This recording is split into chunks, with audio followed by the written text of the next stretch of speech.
The WNBA spent decades fighting for relevance, fighting for airtime, for ticket sales, for anyone to care enough to show up.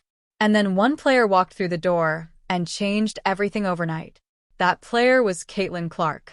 And right now, some of the league's own players are making moves that could threaten everything she helped build. Here is what happened and why it matters more than people are letting on.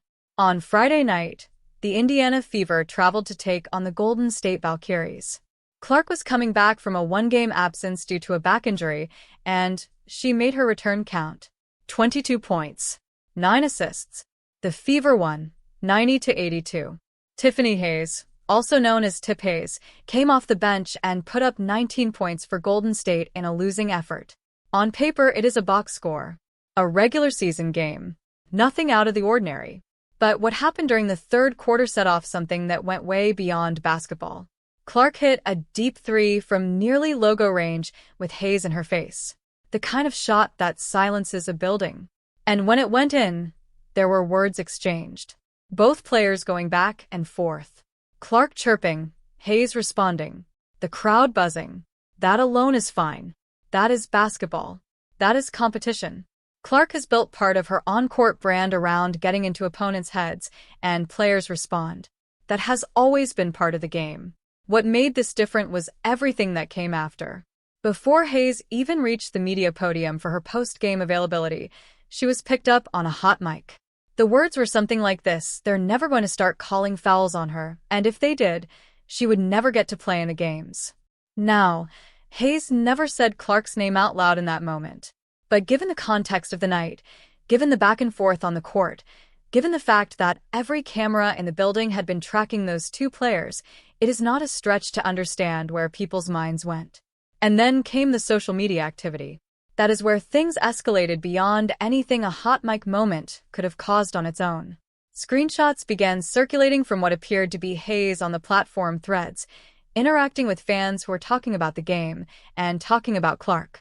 One fan told Hayes they were ready to support her crash out. Hayes replied, quote, "LOL, that's fair."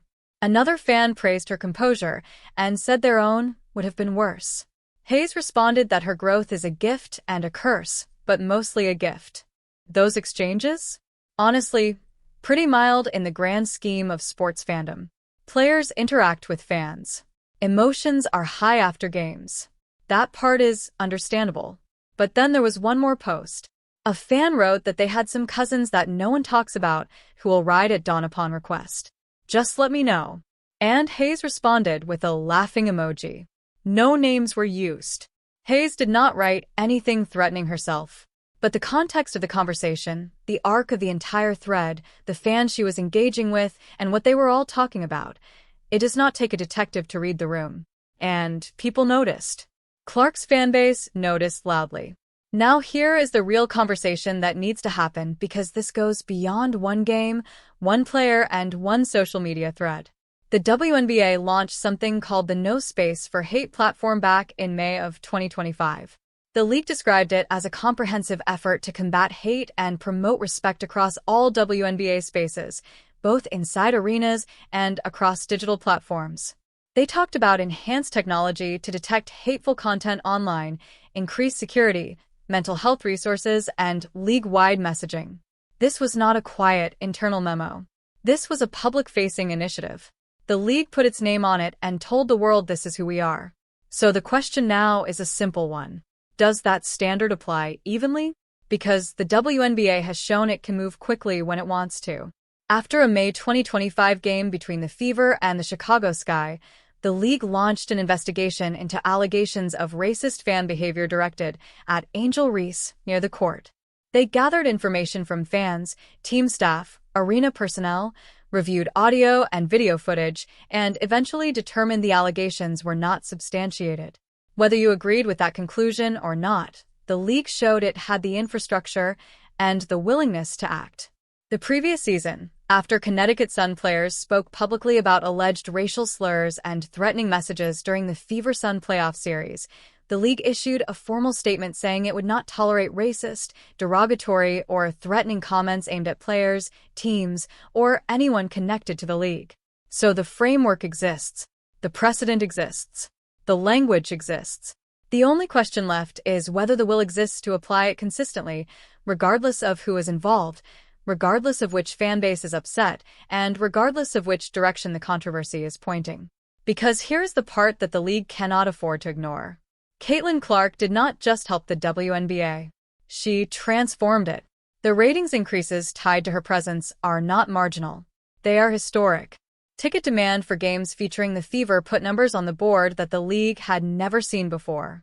Jersey sales, sponsorship dollars, national broadcast deals. The ripple effect of one player's arrival has touched every single team in this league, including the Golden State Valkyries, including every player on that roster.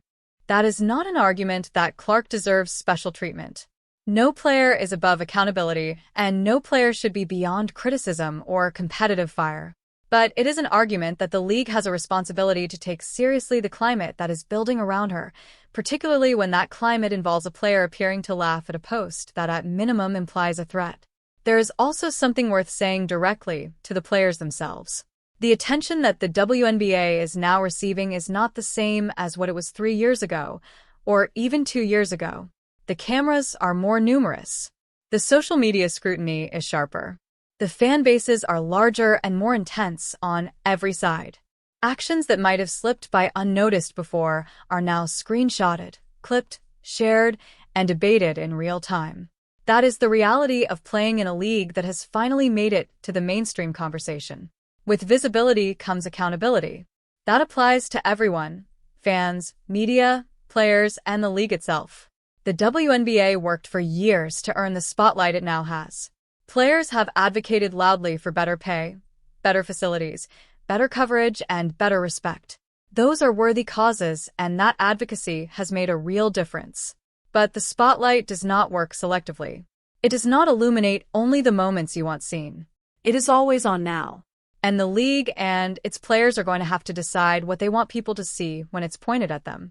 The WNBA wanted this moment. They earned it. Now it is time to act like it. The WNBA spent decades fighting for relevance, fighting for airtime, for ticket sales, for anyone to care enough to show up. And then one player walked through the door and changed everything overnight. That player was Caitlin Clark. And right now, some of the league's own players are making moves that could threaten everything she helped build. Here is what happened and why it matters more than people are letting on. On Friday night, the Indiana Fever traveled to take on the Golden State Valkyries.